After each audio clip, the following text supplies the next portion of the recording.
Allotropes are different structural modifications of an element. Allotropes of a chemical element may only exist at different conditions of temperature and pressure. Also, allotropes of an element may exist at the same conditions of temperature and pressure. In either way, we can consider possibility of allotropic transition, synonymous with allotriomorphic transition.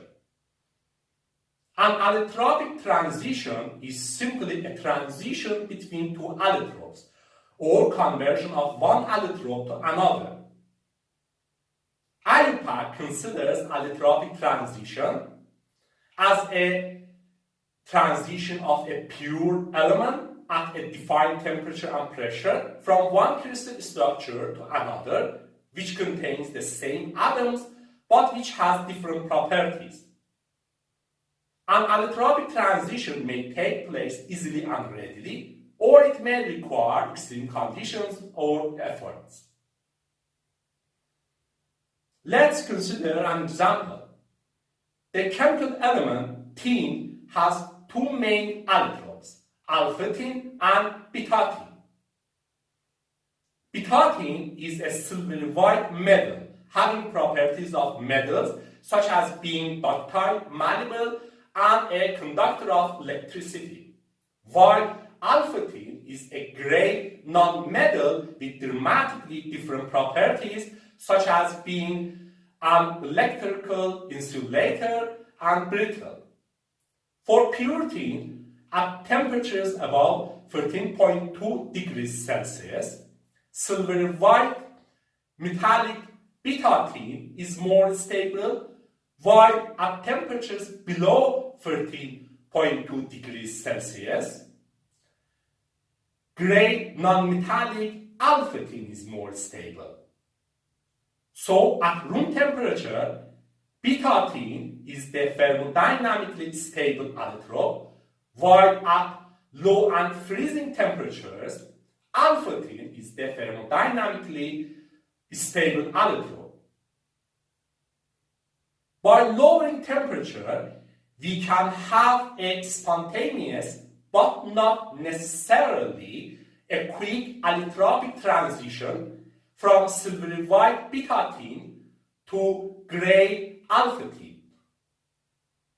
This allotropic transition is slow to initiate due to a high activation energy, where very low temperatures of roughly minus 30 degrees Celsius or some impurities such as germanium aid its initiation, while some other impurities such as antimony and bismuth may considerably lower the transition temperature or even prevent this allotropic transition.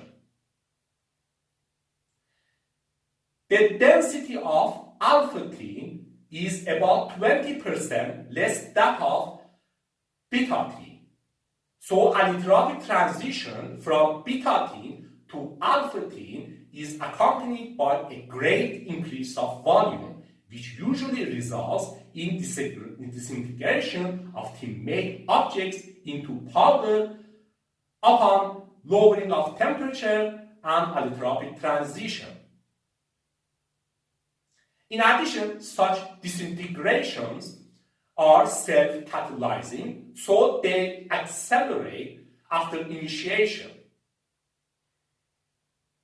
As we can see, allotropic transition from silvery white metallic beta-tin to gray non-metallic alpha-tin at low temperatures is a disastrous phenomenon for tin-made objects, since it results in change of their shapes or functionality by disintegration of them into powder or dramatic change of their properties.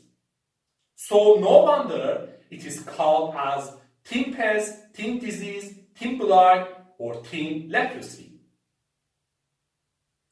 As another example, we can consider allotropic transition of pure carbon from graphite to diamond, which is impressive and fortunate instead of being disastrous as tin pest.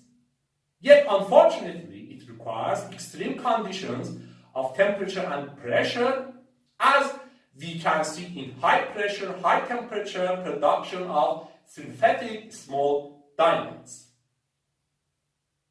Anyway, here we can see from disastrous, easily occurring tin pest, to auspicious, challenging conversion of graphite to diamond, allotropic transition is interesting, isn't it?